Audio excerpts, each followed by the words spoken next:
നമ്മൾ ലാസ്റ്റ് ക്ലാസ്സിൽ സ്റ്റാർച്ചും ഷുഗറും പറഞ്ഞാണ് നിർത്തിയത്. കംപ്ലീറ്റ് ആയിട്ടുണ്ടായില്ല. അപ്പോൾ സ്റ്റാർച്ചും ഷുഗറും എന്ന് പറയുന്നത് കാർബോഹൈഡ്രേറ്റ്സിൽ വരുന്ന എക്സാമ്പിളാണ്. ഇമ്പോർട്ടൻറ്റ് റിസർവ് ഫുഡ് മെറ്റീരിയൽസ് എന്ന് പറയുമ്പോൾ അവിടെ കാർബോഹൈഡ്രേറ്റ്സ് ഉണ്ട്, പിന്നെ പ്രോട്ടീൻ, ഫാറ്റ്സ്, ഓയിൽസ് ഒക്കെയാണ്. അതിൽ കാർബോഹൈഡ്രേറ്റ്സിൽ വരുന്ന എക്സാമ്പിളാണ് സ്റ്റാർച്ചും ഷുഗറും. സ്റ്റാർച്ച് എന്ന് പറയുന്നത് ഇൻസൊല്യൂബിൾ കാർബോഹൈഡ്രേറ്റ് ആണ്. Sugar is A soluble carbohydrate. Next type of reserve food materials are proteins and they are found in the aleurone layer. എന്താണ് aleurone layer? Endosperm layerൻ്റെ outermost portion. Seed structure ഓർമ്മയില്ലേ? ഇതൊരു seed സ്ട്രക്ചറിൻ്റെ outline ആണ്. ഇതിലത്തെ ഈ ഒരു portion endosperm, അവിടെയാണ് reserve food materials എല്ലാം store ചെയ്ത് വെച്ചിരിക്കുന്നത്. ഈ എൻഡോസ്പേമിൻ്റെ ഔട്ടർമോസ്റ്റ് ലെയർ, ഇപ്പോൾ ഇവിടെ കാണിച്ചിരിക്കുന്ന റെഡ് കളറിലുള്ള ഈ ഒരു പോർഷൻ, അതാണ് എല്യൂറോൺ ലെയർ. അപ്പോൾ ഈ എല്യൂറോൺ ലെയറിലാണ് റിസർവ് ഫുഡ് മെറ്റീരിയൽസ് ആയിട്ടുള്ള പ്രോട്ടീൻസ് കാണുന്നത്. And the protein exist in aleurone layer as aleurone grains. ഇനി ഈ എല്യൂറോൺ ഗ്രെയിൻസിൻ്റെ സ്ട്രക്ചറാണ് നമുക്ക് പഠിക്കാനുള്ളത്. ഒരു എല്യൂറോൺ ഗ്രെയിൻ്റെ സ്ട്രക്ചറാണ് ഈ കാണിച്ചിരിക്കുന്നത്. എല്യൂറോൺ ഗ്രെയിനിൽ രണ്ട് ടൈപ്പ് ബോഡീസാണ് കാണാൻ പറ്റുക. ഒന്ന് ഗ്ലോബോയിഡ്സ്,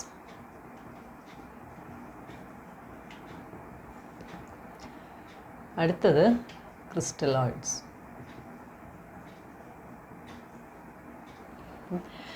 ഗ്ലോബോയിഡ്സ് എന്ന് പറഞ്ഞു കഴിഞ്ഞിട്ടുണ്ടെങ്കിൽ they are mineral deposits. They are the phosphates of calcium and magnesium. Calcium phosphate, magnesium phosphate, അങ്ങനെയുള്ള മിനറൽസ് കൊണ്ടാണ് ഈ ഗ്ലോബോയിഡ്സ് ഫോം ചെയ്തിരിക്കുന്നത്. ഇനി ക്രിസ്റ്റലോയിഡ്സ് എന്ന് പറഞ്ഞാൽ അത് പ്രോട്ടീനാണ്. They are formed from globular proteins. Globular proteins എന്ന് പറഞ്ഞിട്ടുണ്ടെങ്കിൽ they are water soluble and they are globular in sphere shaped ആണ്. ഈ ക്രിസ്റ്റലോയിഡ്സ് എങ്ങനെയാണ് ഫോം ചെയ്യണമെന്ന് വെച്ചിട്ടുണ്ടെങ്കിൽ ഈ ഗ്ലോബുലാർ പ്രോട്ടീൻസ് ഉണ്ടല്ലോ, അത് ഒരു സെല്ലിൻ്റെ വാക്യൂളിൽ വന്ന് എക്യുമുലേറ്റ് ചെയ്യും. വാക്യൂളിൽ വന്ന് ഈ ഗ്ലോബുലാർ പ്രോട്ടീൻസ് എക്യുമുലേറ്റ് ചെയ്യും. അങ്ങനെ അക്യുമുലേറ്റ് ചെയ്ത് കഴിയുമ്പോൾ ചില കേസിൽ എന്താ സംഭവിക്കുക, ഈ വാക്യൂൾസ് ഡീഹൈഡ്രേറ്റഡ് ആവും. അങ്ങനെ വരുമ്പോൾ ഈ വാക്യൂള് ക്രിസ്റ്റലൈസ്ഡ് ആവും. അങ്ങനെയാണ് ക്രിസ്റ്റലോയിഡ്സ് ഫോം ചെയ്യുന്നത്. Next one, oil and fat. Oil and fat are another important reserve food material in plants. സാധാരണ ഇത് കാണുന്നത് സൈറ്റോപ്ലാസത്തിലും വാക്യൂളിലുമാണ്. ഇതിൻ്റെ കെമിക്കൽ കോമ്പോസിഷൻ പറയുകയാണെങ്കിൽ they are fatty acid glycerides. ഇനി ഇതിൻ്റെ ഫിസിക്കൽ പ്രോപ്പർട്ടിയിൽ വ്യത്യാസമുണ്ട്. ഫാറ്റ് എന്ന് പറയുമ്പോൾ സോളിഡാണ്, ഓയിൽ ലിക്വിഡാണ് അറ്റ് നോർമൽ ടെമ്പറേച്ചർ. വിൻ്റർ സീസണിലൊക്കെ ചിലപ്പോൾ അത് സോളിഡ് ഫോമിലേക്ക് മാറാറുണ്ട്. ഇനി ഇത് ഫോം ചെയ്യുന്നത്, സിന്തസൈസ് ചെയ്യുന്നത് ഇലയോപ്ലാസ്റ്റ് ഓർ സ്പിറോസോംസ്. ഇതെന്ന് പറഞ്ഞാൽ ഈ രണ്ടും ഓർഗനൽസ് ആണ്. ഈ ഫാറ്റ്, ഓയിൽ പോലെയുള്ള കാര്യങ്ങൾ സ്റ്റോർ ചെയ്യുന്ന ഓർഗനൽസ് ആണ്. ഓയിൽസ് എന്ന് പറയുമ്പോൾ they are economically important. Olive oil, safflower oil, palm oil, ഇതൊക്കെയാണ് നിങ്ങൾക്ക് എക്സാമ്പിൾ തന്നിട്ടുള്ള ടെക്സ്റ്റിൽ. ഇതെല്ലാം ഇക്കണോമിക്കലി ഇമ്പോർട്ടൻ്റ് ആണ്. കുക്കിങ്ങിനും അതേപോലെ തന്നെ മറ്റ് കമേഴ്ഷ്യൽ പർപ്പസിനും ഇത് ഉപയോഗിക്കുന്നത്. ഇപ്പോൾ ഒലീവ് ഓയിലും സാഫ്ലവർ ഓയിലൊക്കെ നമ്മൾ കുക്കിങ്ങിന് നമ്മുടെ നാട്ടിൽ പോലും ഇപ്പോൾ അത് ഉപയോഗിക്കുന്നുണ്ട് അല്ലേ. അതേപോലെ പാം ഓയിൽ ഒരുടനെ ഉപയോഗിച്ചിരുന്നു, പക്ഷെ ഇപ്പോൾ അത് കൂടുതലും ഈ സോപ്പ് പോലെയുള്ള പ്രോഡക്ട്സ് ഉണ്ടാക്കാനായിട്ടാണ് ഉപയോഗിക്കുന്നത്. Next is secretory materials. Secretory materials എന്ന് പറയുമ്പോൾ they R non nutritional products. അതായത് ഒരു ചെടിയുടെ വളർച്ചയ്ക്ക്, ഗ്രോത്ത് ആൻഡ് ഡെവലപ്മെൻറ്റിന് ഡയറക്റ്റായിട്ട് കണക്ഷൻ ഇല്ലാത്ത പ്രോഡക്ട്സ് ആണ് സെക്രീറ്ററി മെറ്റീരിയൽസ്. ഇതിന് എക്സാമ്പിളായിട്ട് വരുന്നത് പിഗ്മെൻറ്റ്സ്, നെക്ടർ, ലാക്റ്റിക്സ്. പിഗ്മെൻറ്റ്സ് എന്ന് പറയുമ്പോൾ ക്ലോറോഫിൽ, ആന്തോസയാനിൻ, ഇതൊക്കെ നിങ്ങൾ പഠിച്ചിട്ടില്ലേ. ക്ലോറോഫിൽ ഗ്രീൻ കളർ കൊടുക്കും. ആന്തോസയാനിൻ എന്ന് പറയുമ്പോൾ ബ്ലൂ, പിങ്ക്, പർപ്പിൾ, ഈ കളറൊക്കെ ആന്തോസയാനിനാണ് കൊടുക്കുന്നത്. ഈ പൂക്കളിന് കളർ വരുന്നില്ലേ, അപ്പോൾ അതിൽ ബ്ലൂ, റെഡ്, വയലറ്റ് അങ്ങനത്തെ കളേഴ്സൊക്കെ ആന്തോസയാനിൻ കാരണമാണ് വരുന്നത്. ഇനി നെക്ടർ എന്ന് പറയുമ്പോൾ എന്താ, തേൻ. ആ നെക്ടറീസിലാണ് നെക്ടർ പ്രൊഡ്യൂസ് ചെയ്യുന്നത്. അതിൻ്റെ ഒരു ഫങ്ഷൻ എന്ന് പറയുമ്പോൾ സാധാരണ പോളിനേഷന് വേണ്ടിയിട്ട് പോളിനേറ്റേഴ്സിനെ അട്രാക്റ്റ് ചെയ്യുകയാണ്. ഇപ്പോൾ ഹണി ബീസ് നെക്ടർ കളക്ട് ചെയ്ത് തേനാക്കി മാറ്റുന്നു. ആ തേൻ മനുഷ്യർ ഉൾപ്പെടെ പല ജീവജാലങ്ങളും ഉപയോഗിക്കുന്നതാണ്. ഇനി അടുത്തത് ലാറ്റക്സ്. ലാറ്റക്സ് എന്ന് പറയുമ്പോൾ they are commercially important secretory materials. തേനും അങ്ങനെ തന്നെ, പക്ഷേ അത് നെക്ടറിൽ നിന്ന് തേനാക്കി മാറ്റുന്നതല്ലേ. ലാറ്റക്സ് എന്ന് പറയുമ്പോൾ അങ്ങനെയല്ല, ഡയറക്റ്റ് നമുക്ക് ചെടിയിൽ നിന്ന് കിട്ടുന്നതാണ്. റബ്ബർ ലാറ്റക്സ്, റബ്ബർ ഷീറ്റ്, ഉപയോഗിക്കുന്നതാണ്. So they are commercially important secretory materials. Next is waste materials or excretory products. Excretory products എന്ന് പറഞ്ഞിട്ടുണ്ടെങ്കിൽ excretion of plants. They are actually metabolic waste. Okay, അപ്പോൾ പ്ലാന്റ്സ് പുറന്തള്ളുന്ന products ആണത്, പ്ലാന്റ്സിന് ആവശ്യമില്ലാത്തത്. They are stored in lysigenous and schizogenous cavity. ലൈസീജിയനസും ഷൈസോജീനസും കഴിഞ്ഞ ചാപ്റ്ററിൽ നമ്മൾ പഠിച്ചത് എങ്ങനെയാണ് ഡക്റ്റൊക്കെ ഫോം ചെയ്യണേന്ന്. അപ്പോൾ ആ കാവിറ്റീസിലാണ് ഈ എക്സ്ക്രീറ്ററി പ്രോഡക്ട്സ് സാധാരണയായിട്ട് സ്റ്റോർ ചെയ്യാറുള്ളത്. ഇനി നമുക്ക് ഇമ്പോർട്ടൻ്റ് ആയിട്ടുള്ള വേസ്റ്റ് മെറ്റീരിയൽസ് അല്ലെങ്കിൽ എക്സ്ക്രീറ്ററി പ്രോഡക്ട്സ് എന്തൊക്കെയാണെന്ന് നോക്കാം. സാധാരണയായിട്ട് ഇത് 2 രീതിയിലാണ് ക്ലാസിഫൈ ചെയ്തിട്ടുള്ളത്. Nitrogenous and non nitrogenous. Nitrogenous waste പ്രോഡക്ട്സിന് എക്സാമ്പിൾ ആൽക്കലോയിഡ്സ് ആണ്. Alkaloids is a secondary metabolite.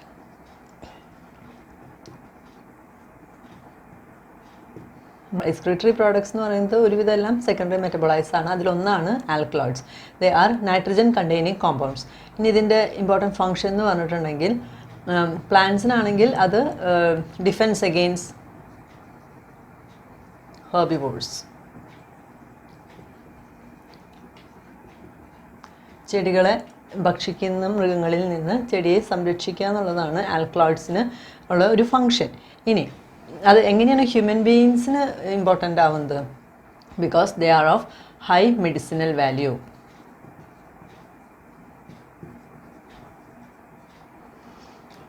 Medicinal value ഉള്ള കുറച്ച് ആൽക്കലോയിഡ്സിൻ്റെ എക്സാമ്പിൾ നമുക്ക് കാണാം. മോർഫിൻ, കെഫീൻ ഒക്കെ സ്റ്റിമുലേറ്ററായിട്ട് ഫങ്ഷൻ ചെയ്യുന്നതാണ് കെഫീൻ. മോർഫിൻ എന്ന് പറയുമ്പോൾ അത് ഡ്രഗായിട്ട്, മെഡിസിനൽ പ്രോപ്പർട്ടി ഉള്ള ഡ്രഗായിട്ട് യൂസ് ചെയ്യുന്നതാണ് in low dose. Next topic non nitrogenous waste products. അതിൽ വരുന്ന ഒന്നാണ് ഗം.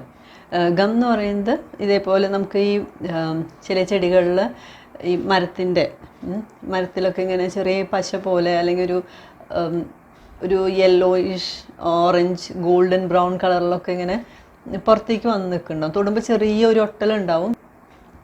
മുരിങ്ങയിലൊക്കെ ഇങ്ങനെ കാണാറുണ്ട്. അപ്പോൾ ഗമ്മിൻ്റെ ക്യാരക്ടർ എന്ന് പറയുന്നത് they are water soluble and it can absorb water.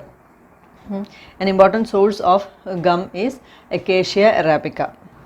And the gum, ഇതിൽ നിന്ന് എടുക്കുന്ന ഗമ്മിന് ഗം അറാബിക്ക എന്നാണ് പേര്. And next category of non-nitrogenous waste products are resins. So they are obtained from resin ducts. They are secreted by secretory cells into the resin ducts and they are insoluble in water. Commercially നമ്മൾ use ചെയ്യുന്ന turpentine, it is obtained from resins. And അതുകൊണ്ട് തന്നെ ഈ റെസിൻസിന് ടെർപ്പൻറ്റൈനിൽ soluble ആവാൻ പറ്റും, അല്ലെങ്കിൽ ആൽക്കഹോളിൽ പറ്റും, വാട്ടറിൽ പറ്റില്ലെങ്കിലും. Okay, an important source of resin is Pinus. Commercially use ചെയ്യുന്ന മറ്റൊരു റെസിനാണ് Canada balsam. Permanent slides prepare ചെയ്യാൻ നമ്മൾ ലാബിൽ കണ്ടിട്ടില്ലേ, പെർമനൻ്റ് ആയിട്ടുള്ള സ്ലൈഡ്സ്. ആ സ്ലൈഡ്സ് പ്രിപ്പയർ ചെയ്യുമ്പോൾ അത് സെക്ഷൻ മൗണ്ടിങ്ങിന് വേണ്ടിയിട്ട് യൂസ് ചെയ്യുന്നതാണ് കനഡ ബാൾസം. സെക്ഷൻ മൗണ്ടിങ് എന്ന് പറഞ്ഞിട്ടുണ്ടെങ്കിൽ നമ്മൾ പ്രിപ്പയർ ചെയ്ത സെക്ഷൻ വെച്ചിട്ട് അതിൽ മേലെ കവർ സ്ലിപ്പ് ഇടണം അല്ലേ. ആ കവർ സ്ലിപ്പ് ഇടുമ്പോൾ നമ്മൾ കനഡ ബാൾസ് ഒഴിച്ചിട്ടാണ് കവർ സ്ലിപ്പ് ഇടുക. അപ്പോൾ അതങ്ങനെ പ്രിസർവ്ഡ് ആയിട്ട് ഇരിക്കും, ഇൻടാക്റ്റ് ആയിട്ടിരിക്കും അതിന് വേണ്ടിയിട്ട്. Next one organic acids. Organic acids എന്ന് പറഞ്ഞിട്ട് ഒരു ചെടിയിൽ ബയോകെമിക്കൽ റിയാക്ഷൻസ് ഒരുപാട് നടക്കുന്നുണ്ട്. ആ റിയാക്ഷൻസ് നടക്കുമ്പോൾ അതിൽ ഫോം ചെയ്യുന്ന, ആ റിയാക്ഷൻസിൻ്റെ ഇടയിൽ ഫോം ചെയ്യുന്ന ആസിഡ്സ് ആണ് ഓർഗാനിക് ആസിഡ്സ്.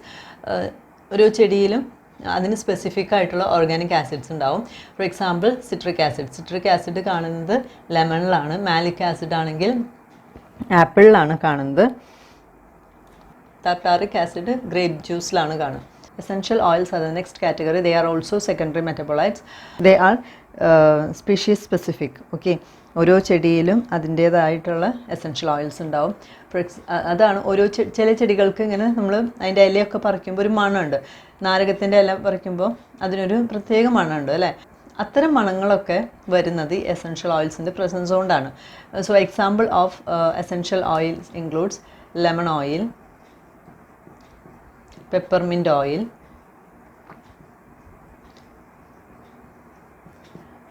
റോസ് ഓയിൽ, ഇതെല്ലാം ഇപ്പോൾ കമേഴ്ഷ്യൽ നമുക്ക് അവൈലബിൾ ആണ്. ഇതിന് ഒരുപാട് കമേഴ്ഷ്യൽ യൂസസ് ഉണ്ട്. എന്ന് വെച്ചാൽ ബ്യൂട്ടി പ്രോഡക്ട്സ് ഉണ്ടാക്കാനായിട്ട് ഉപയോഗിക്കും. ഈ സോപ്പിൻ്റെ ഒക്കെ പരസ്യത്തിൽ കേട്ടില്ലേ, റോസ് ഓയിലും ഒക്കെ കൂടി നിർമ്മിച്ച സോപ്പ് എന്നൊക്കെ പറഞ്ഞിട്ട്. അപ്പോൾ അങ്ങനെ കമേഴ്ഷ്യൽ അല്ലെങ്കിൽ കോസ്മെറ്റിക് സൈഡിൽ ഒരുപാട് ആപ്ലിക്കേഷൻ ഉള്ളതാണ് എസെൻഷ്യൽ ഓയിൽസ്. അതുപോലെ തന്നെ നല്ല ഒരു എയർ ഫ്രഷ്നറൊക്കെ ആയിട്ട് യൂസ് ചെയ്യാൻ പറ്റും.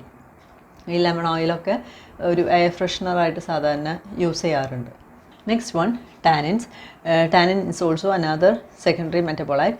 ഇതിൻ്റെ ഒരു ഫങ്ഷൻ എന്ന് പറഞ്ഞിട്ടുണ്ടെങ്കിൽ സെല്ലിന് പ്രൊട്ടക്ഷൻ കൊടുക്കുകയാണ്.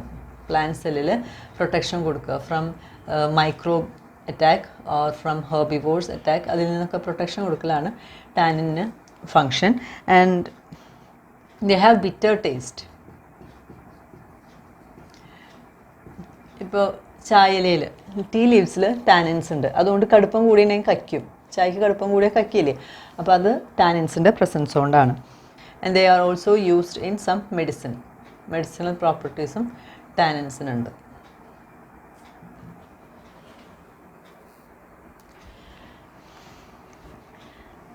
The next category of reserve food materials are mineral crystals. Mineral crystals രണ്ട് ടൈപ്പ് ക്രിസ്റ്റൽസ് ഉണ്ട്. First one calcium oxalate crystals. Calcium oxalate crystals എന്ന് പറയുമ്പോൾ കാൽഷ്യം ഓക്സലേറ്റ് ക്രിസ്റ്റലൈസ് ചെയ്തിട്ടാണ് ഈ ക്രിസ്റ്റൽസ് ഫോം ചെയ്യുന്നത്. So first one in calcium oxalate crystal. കുറച്ച് type crystals ഉണ്ട്, പക്ഷെ നിങ്ങൾക്ക് ആകെ രണ്ടെണ്ണേ പഠിക്കാനുള്ളൂ, റാഫൈഡ്സും ഡ്രൂസസും.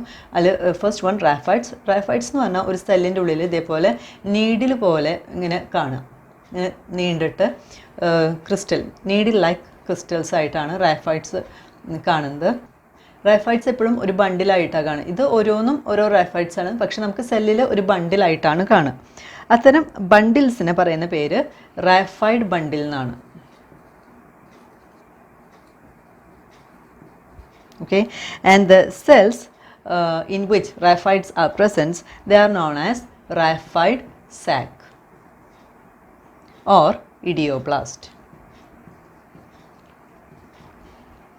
ഓക്കെ, അപ്പോൾ സാധാരണ ഇത് കാണുന്നത് ഇംപേഷ്യൻസ്, കൊളക്കേഷ്യ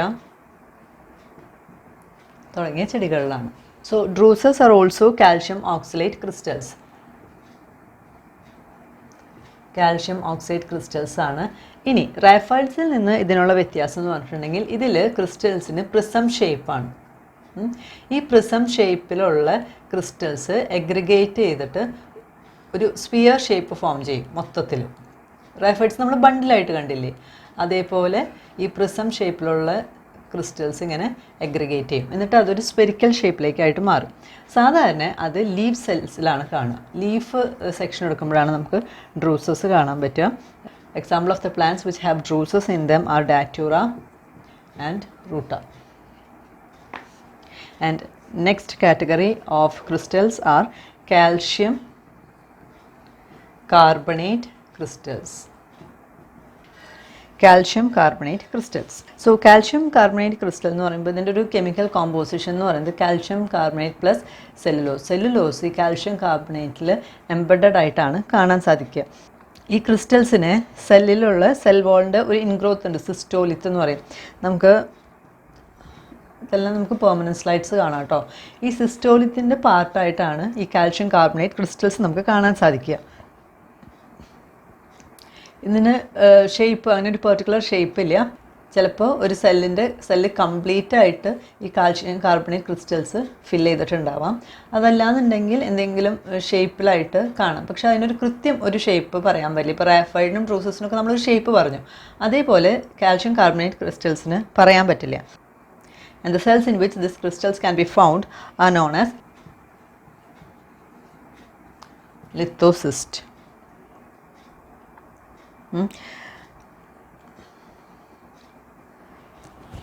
അപ്പോൾ നമ്മളിപ്പം ചില ചെടികളിൽ ഇത് ഒരു ബഞ്ച് ഓഫ് ഗ്രേപ്പ് പോലെയാണ് കാണാൻ പറ്റുക. എല്ലാ സെൽസിലും, പാരൻകൈമാറ്റിക് സെൽസിൽ പലതിലും ഇത് കാണാം, പക്ഷെ കോമൺ ആയിട്ട് എപ്പോഴും എപ്പിഡേർമൽ സെൽസിലാണ് കാണുക. അത് മിക്കതും ഒരു ഇൻഗ്രോത്ത് ആയിട്ടാണ് കാണുക. ഒരു സെൽ വാളിൽ നിന്ന് ഇങ്ങനെ ഒരു പ്രൊട്രൂബറൻസ് ഉള്ളിലേക്ക് ഇങ്ങനെ ഒരു സ്റ്റോക്ക് പോലെ ഇങ്ങനെ വളരും. എന്നിട്ട് അതുമ്മേ ഈ കാൽഷ്യം കാർബണേറ്റ് ക്രിസ്റ്റൽസ് വന്നിട്ട് ഡെപ്പോസിറ്റ് ചെയ്യും. ഓക്കെ, അപ്പോൾ അത് ഒരു ഗ്രേപ്പിൻ്റെ ബഞ്ച് പോലെ കാണാം. ഒരു ഗ്രേപ്പ് പോലെ, ഒരു മുന്തിരിക്കുല കിടക്കുന്ന പോലെ കാണാൻ സാധിക്കും.